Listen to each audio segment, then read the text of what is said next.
Masunzu arrêté à Kisangani, révélation et enjeu pour la RDC.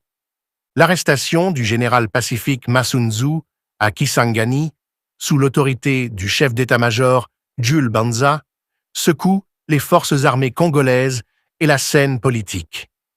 Entre fuites d'informations, téléphones secrets et soupçons de collusion avec des forces extérieures, cet acte disciplinaire soulève de profondes questions sur l'état du renseignement, la loyauté des officiers et les vulnérabilités stratégiques de la République. Voici une analyse sévère et documentée des causes, des dynamiques et des conséquences possibles pour la souveraineté du pays.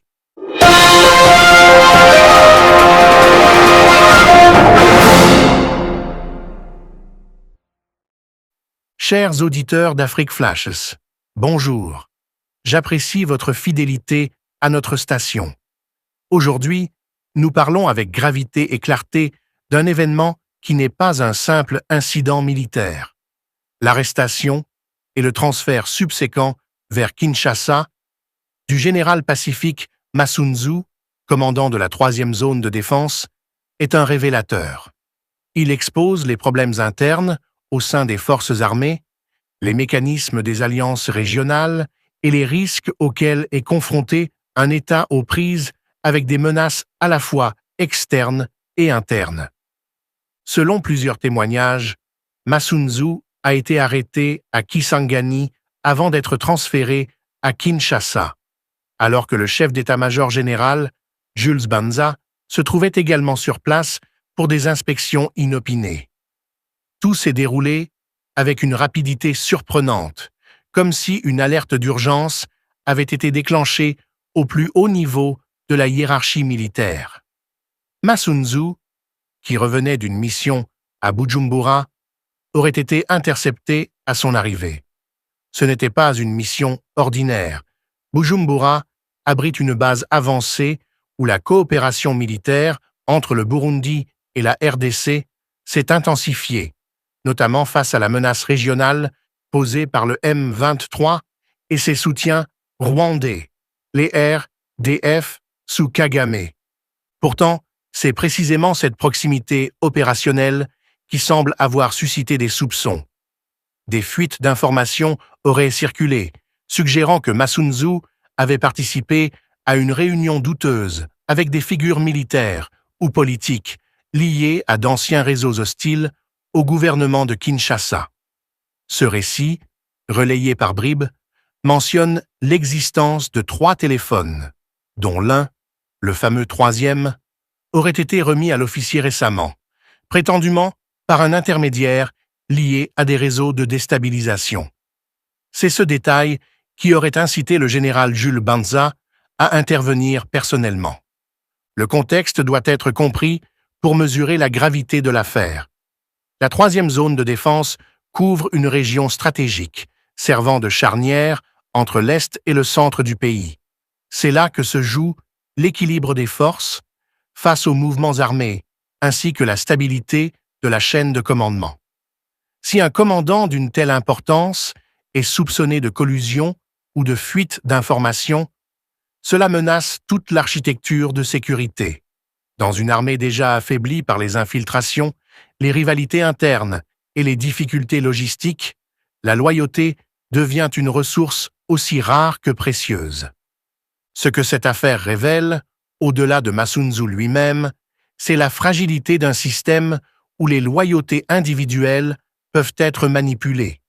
Depuis des années, les FARDC peinent à concilier efficacité militaire et stabilité interne. Les intégrations successives d'anciens combattants, les influences politiques, les ambitions personnelles et les jeux claniques ont créé un terrain fertile pour la méfiance. Par conséquent, chaque rumeur de trahison agit comme une étincelle sur un baril de poudre. Mais il serait réducteur de voir cette arrestation uniquement sous l'angle du soupçon. Les actions de Jules Banza reflètent également une détermination. Reprendre le contrôle de l'armée, imposer la discipline et restaurer la confiance entre le commandement et le terrain. En intervenant directement, le chef d'état-major général a cherché à envoyer un message. Aucune position, aucun grade, aucune amitié ne passe avant la République. C'est un rappel salutaire dans un pays où, par le passé, trop d'officiers ont jonglé avec de multiples loyautés entre Kinshasa, Kigali et Kampala. La question du troisième téléphone devient ainsi symbolique. Dans un monde saturé de technologie et de renseignements, un téléphone peut être une arme, un piège ou une preuve. Il peut trahir une double vie, un canal secret, un lien invisible avec des puissances ou des groupes rebelles. Dans les guerres modernes, le champ de bataille n'est plus seulement dans les collines du Kivu. Il est aussi dans les communications, les signaux interceptés et les données partagées. Si un officier de haut rang maintient un canal non autorisé, cela compromet la confiance même de la nation. Cependant, la prudence est de mise. Les accusations ne sont, pour l'instant, ni confirmées ni démenties publiquement. La nature exacte des échanges attribués au général Masunzu, le contenu des conversations interceptées et surtout le degré d'implication d'éventuels acteurs extérieurs restent inconnus. L'État doit communiquer clairement, car dans le silence, les rumeurs prolifèrent et la peur s'installe. Une démocratie, même en guerre, ne peut se permettre une opacité totale. Cette affaire met également en lumière les failles du renseignement congolais. Trop souvent, les services se retrouvent victimes d'infiltrations ou instrumentalisés par des intérêts politiques. La République a besoin d'une contre-espionnage professionnelle et indépendante, capable de prévenir le crime avant de le punir. Les arrestations spectaculaires donnent l'impression d'efficacité, mais sans réforme structurelle, elles ne produisent que des effets temporaires. Sur le plan géopolitique, l'arrestation de Masunzu a des implications qui dépassent les murs des casernes. Elle intervient à un moment de tension accrue entre la RDC et le Rwanda, mais aussi dans un climat où le Burundi est redevenu un allié central. Bujumbura a accepté d'accueillir des installations congolaises, en faisant une cible stratégique pour Kigali. Si Masunzu a vraiment joué un double jeu, cela aurait pu compromettre cette alliance fragile. Mais si, au contraire, il est victime d'une manipulation interne, alors la cohésion du front anti-agression elle-même se fissure. Dans cette affaire, chaque hypothèse entraîne de lourdes conséquences. Soit nous sommes face à une trahison individuelle, soit à une opération d'influence orchestrée pour semer la discorde. Dans les deux cas, le véritable ennemi est la désunion. Car c'est précisément sur ce terrain que se livre la guerre invisible contre la RDC, celle des rumeurs, de la désinformation et des divisions internes. À Kinshasa, le transfert de Masunzu ne doit pas être une simple scène de punition, mais un moment de vérité. Si la justice militaire agit de manière transparente et que les preuves sont établies, ce sera une victoire pour la République. En revanche, si cette affaire dégénère en secret ou en vengeance, elle créera un précédent dangereux qui érodera davantage la confiance entre le gouvernement et les forces armées. L'histoire de la RDC enseigne que chaque crise militaire est aussi une crise politique. Du Katanga à Kisangani, du Kivu à l'Équateur, les fractures internes ont toujours servi de tremplin aux ambitions des puissances voisines. Les trahisons individuelles ne prospèrent que dans des institutions faibles. C'est pourquoi l'enjeu réel de cette affaire n'est pas le sort d'un général, mais la refondation d'un système. Une armée qui se respecte doit savoir sanctionner sans se déchirer, protéger sans se soupçonner et combattre sans se laisser diviser.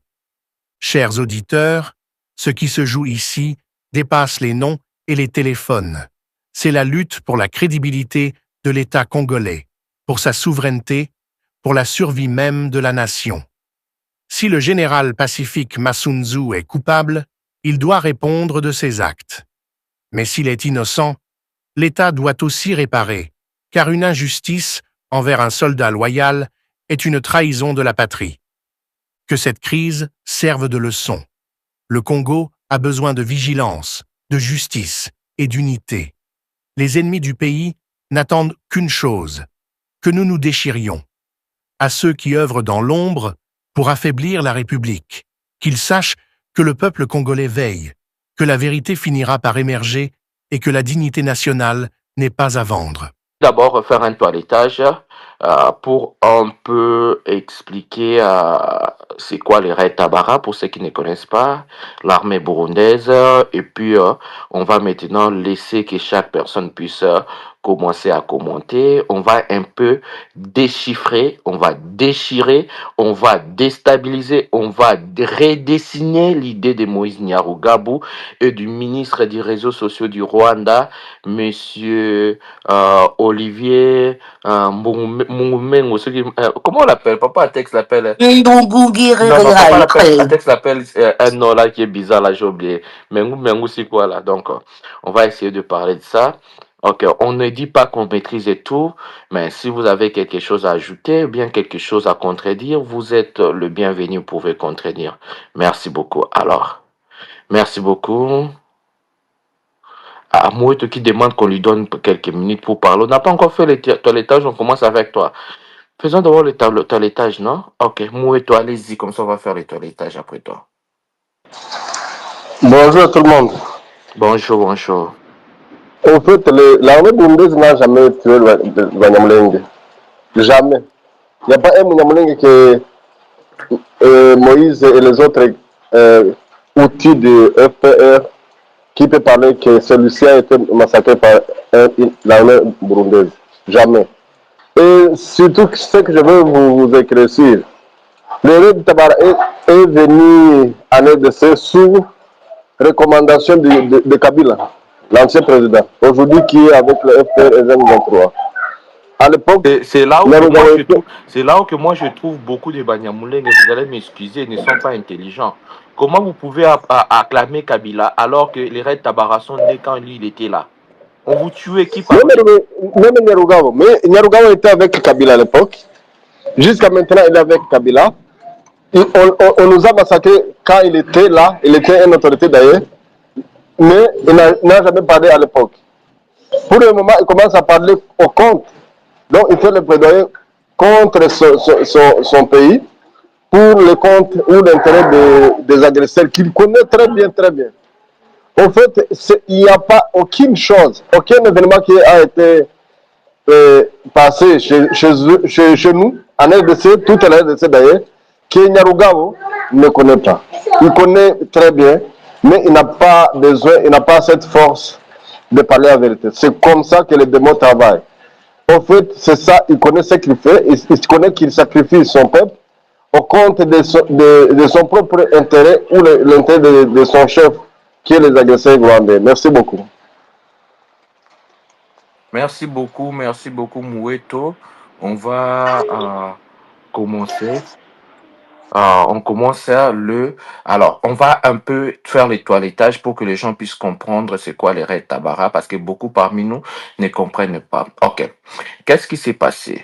Il y a en 2015, pendant que le président burundais, l'ancien président Pierre Nkurunziza, était en réunion en Tanzanie, il y a eu les militaires burundais qui se sont rebellés pour faire un coup d'État. À la tête de ça, il y avait un homme qui s'appelle Godefroy. Alors, ils ont fait le coup d'État, ils sont arrivés à avancer vers la RTNC du Burundi. Ils ont pris une grande partie de la RTNC, ils ont fait passer le message que le pouvoir est tombé. Et l'armée loyaliste, quand on dit le Burundi a vaincu, c'est que le Rwanda n'arrive pas à vaincre. Il n'y a pas une différence dans le Burundi entre le Tutsi et les Hutus. Donc, ils sont arrivés à trouver les quotas pour avoir la paix, vu que les Tutsis sont moins, parce que le Burundi, c'est un pays jumeau du Rwanda. Le même problème qu'il y a au Rwanda, c'est le même problème au Burundi. Alors, ils ont trouvé la paix, comment ils vont diriger leur pays, et ça marche très bien. Alors, l'armée loyaliste qui était restée loyale au président, pendant ce temps-là, il y avait des marches contre le président Pierre Nkurunziza. La population ne voulait pas qu'il fasse plus des mandats, tout cela. Et qu'est-ce qui se passe? Ils ont profité pour attaquer. Maintenant, ils ont profité pour attaquer. Ok, RTNB, comme ça on appelle Radio Télé Nationale Burundaise. Merci beaucoup, Imana. Ils ont profité pour attaquer. Ils avaient pris une partie et directement l'armée loyaliste a répliqué. Quand ils ont répliqué, ça, le combat fait 3 jours. Ça a commencé en mai 2013 et ça finit en 2015. Donc 13, 14, 15. Ça ne rajoute pas 3 jours. Et là, ils faisaient déjà la fête, avoir pris Bujumbura, ils ont déjà tout pris. Et l'armée loyaliste a répliqué, ils ont repris le contrôle. Quand ils ont repris le contrôle, il s'est fait qu'il y a eu arrestation de beaucoup des officiers qui étaient dedans. Et Godefroy, qui s'était déclaré l'homme le plus fort, il a avoué qu'il a échoué et il est porté disparu. Mais selon certaines informations, selon la version du Rwanda, il est porté disparu. Selon la version du Burundi, il est au Rwanda. Il est allé au Rwanda, arrivé au Rwanda. À cette époque, on avait une rébellion burundaise chez nous qui s'appelait les FNL. On a une autre rébellion qui s'appelait les Forebu. Forebu, c'est la force de résistance burundaise. Alors, et les FNL ils étaient pas vraiment, c'est FNL qui était un peu puissant, mais les Forebu n'étaient pas vraiment puissants, à quelques nombres. Bonjour à Monsieur Patrice. Vous pouvez monter pour ajouter. Alors, qu'est-ce qui s'est passé? Maintenant, la force qui est arrivée, nous, on a chez nous, les FNL, c'est en 2015, et les Forebu. La force qui est arrivée à Kigali, vous allez comprendre dans cette histoire, et nous, et les Banyamulenge, et les Tutsis que nous disons, nous tous, nous sommes les jouets des Kagame. Donc, les jouets de Kigali, vous allez comprendre ça. Alors, qu'est-ce qui est arrivé? Arrivé à Kigali, là-bas, ceux qui ont fui, et Burundi a commencé à réclamer qu'on leur remette tous ces gens qui ont fui. Qu'est-ce que le Rwanda a fait? Et dans cette affaire ici, je vais même vous révéler quelque chose. Dans ces coups d'État ici, il y a aussi le papa de la femme de Moïse Katumbi. Pourquoi? Parce que le papa de la femme de Moïse Katumbi il fait partie des partis politiques qu'on appelle, comment on appelle ça encore? J'ai oublié les noms. Et ces partis politiques-là, ce n'est pas juste le Tutsi simple, c'est pour le suprémaciste Tutsi. C'est là où le papa de quoi? Il est en Belgique, mais il est dans le quoi? Et lui aussi, il était cité. Alors, arrivé au Rwanda, le Burundi a commencé et le président Pierre Nkurunziza est rentré. Et quand il était rentré, quand c'est fini, il a déclaré qu'ils ont gagné la guerre. Et les militaires là qui avaient fui, certaines ont été arrêtés et ils ont été exécutés. Mais ceux qui ont fui au Rwanda, le Burundi a commencé à réclamer et le Rwanda prend les militaires qui n'ont pas d'importance et quelques groupes, ils ont remis. Ils ont pris les grands morceaux, ils ont gardé chez eux. Donc Godefroy, qui est jusque-là, on ne connaît pas là où il est. Alors, maintenant, qu'est-ce qui se passe? Pendant qu'ils sont là-bas, qu'est-ce que le Rwanda fait? Là, nous sommes en 2015. Le Rwanda prend tous ces militaires-là, il commence à les former militairement. Il prend les réfugiés, parce qu'il y a aussi les réfugiés burundais au Rwanda. Il prend certaines réfugiés, il les met dedans, il prend les RDF, il ajoute dedans. Avec l'aide des Kabila. Pourquoi moi je dis l'aide des Kabila? Vous n'allez pas, Franck, Damien, vous n'allez pas m'expliquer qu'une armée qui quitte le Rwanda traverse, arrive jusque tout près du plateau sans qu'il y ait un coup de balle. Si le gouvernement n'a pas autorisé ça. Vous comprenez? Les gens quittent avec les armes, donc le gouvernement avait autorisé ça. Ok, qu'est-ce qui se passe? Le Kagame vient parler avec les Banyamulenge, les chefs Banyamulenge, pour demander au chef Banyamulenge de collaborer avec lui. Pourquoi? Parce qu'ils doivent faire des Minembwe une base en arrière pour maintenant attaquer comment on appelle ça encore? Le Burundi. Donc, il doit créer une déstabilisation, quoi. Et comment on appelle ça encore? Les gens de Minembwe ont refusé. Parce qu'on nous ment aussi, c'est que Moïse Nyarugabo dit qu'on attaque Minembwe, il crie les Banyamulenge. Dans Minembwe, il n'y a pas que des Banyamulenge. Dans les Minembwe, il y a les Babembe, Dans Minembwe, il y a les Bafulero. Dans Minembwe, il y a les Bashi. Quand eux, il y a même des Burundais. Quand eux, ils nous parlent comme s'il y a simplement des Banyamulenge. Non, il n'y a pas que des Banyamulenge à Minembwe. C'est juste, vous voyez, quand on répète un mensonge, ça devient une réalité. C'est ce qu'ils nous font croire. Alors, les Red Tabara, le Kagame a demandé aux Banyamulenge, ils ont refusé. Pour leur punir, il a envoyé maintenant l'armée. Et quoi, le Red Tabara. Et les Red Tabara avaient une mission là-bas pour en finir avec les Banyamulenge. Tuer la majorité pour pousser ceux qui vont rester d'aller vers les camps des réfugiés. Et pendant ce temps, vous allez sentir que Kagame, c'est un démon. Kigali, vraiment, ce sont des démons. Ils ont organisé déjà des camps des réfugiés. Donc, c'est eux qui sont derrière, ils organisent des camps des réfugiés. Et le Red Tabara traverse là-bas. Maintenant, Kagame, comme on dit toujours, il se joue de nous. Comment ils font? Neves et Trésor ne s'aiment pas. Ils ont eu un problème parce que Neves avait demandé de l'argent à Trésor. Trésor avait refusé. Et qu'est-ce que Kagame fait? Kagame, on prend l'exemple des MOOPS, des Kagamophobes qui est Kagame. On prend l'exemple. Kagamophobe vient chez Neves. Il dit à Neves, non, tu vois Trésor là, il t'aime pas. Alors moi, je vais t'aider, je te donne des armes, tu vas les tuer. Ah, Neves a dit, ok, merci, il prend les armes. Il part chez Trésor, il dit à Trésor que Neves ne t'aime pas. Je vais te donner les armes que tu tues Neves. Neves va faire la guerre avec Trésor. Maintenant, quand Neves fait la guerre avec Trésor, pour vivre, il a besoin de l'argent. Et là où il contrôle, il y a des minéraux. Il va venir vendre chez Kagamophobe. Donc, Kagamophobe qui représente Kagame. Vous comprenez comment les choses se passent. Alors, qu'est-ce qui se passe là? Ici, nous disons la vérité. Et les Red Tabara sont rentrés. Les Red Tabara, ils sont arrivés, ces gens sont arrivés à manipuler les Bafulero, les Babembe, le groupe des Babembe, les Bafulero, donc les Mai Mai. Faire une alliance avec eux. Et vous, vu que vous avez des problèmes tribaux entre ces gens-là, vous entretuez, vous êtes en train de vous entretuer pendant 30 ans, il est temps d'en finir avec eux. Eux aussi, ils ont trouvé, ah, c'est un bon moyen d'en finir avec eux. Ils ont fait une alliance avec les Red Tabara.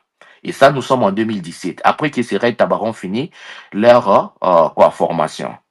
Ils ont commencé. 2017, qui est président, c'est Joseph Kabila. Ils ont commencé à massacrer les Banyamulenge. Le but était simple. Comme les Banyamulenge, ils avaient refusé d'entrer dans ces jeux, il faut maintenant les pousser d'aller dans les camps des réfugiés. Quand ils vont aller dans les camps des réfugiés, Kagame va les réutiliser après 5 ans ou 6 ans. Donc, en soi, cette guerre que nous appelons les M23, ça devait être la guerre des Banyamulenge. Donc, ça devrait être les Banyamulenge, parce que dans les camps des réfugiés qui sont à Goma, au Rwanda, la majorité ne sont pas des Banyamulenge. La majorité sont des Tutsis du Nord Kivu. Alors, ils devaient vraiment les réutiliser pour attaquer. Donc, ils ont commencé, les Red Tabara ont commencé à tuer, et commencé à tuer. Maintenant, il y avait un groupe qu'on appelle Gumino.